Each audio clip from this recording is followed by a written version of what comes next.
Packing, அதாவது container is costlier தென் கண்டென்ட்னா உள்ள இருக்கிற பொருளை விட மேல இருக்கிற இது வந்து பெருசா இருக்கும் கவர். ஆமா, இப்போ இது மாதிரி தூதுவளை, வல்லாரை, சோளம், துளசி, இதுல எல்லாம் பிஸ்கெட்லாம் வரும்.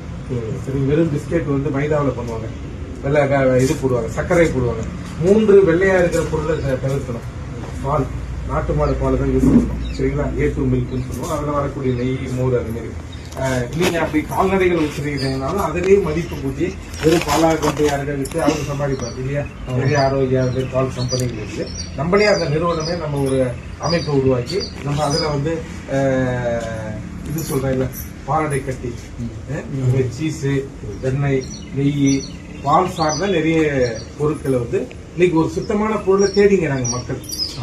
அதாவது விலை கம்மின்னா தரம் கம்மிங்க, சிம்பிளா.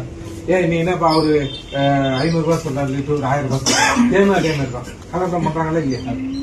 கலப்படம் பண்ணா எல்லா பொருளையும் கம்மியா கொடுக்கணும். இந்த ஒண்ணும் இல்ல, செக் எண்ணெய் எடுத்துங்க.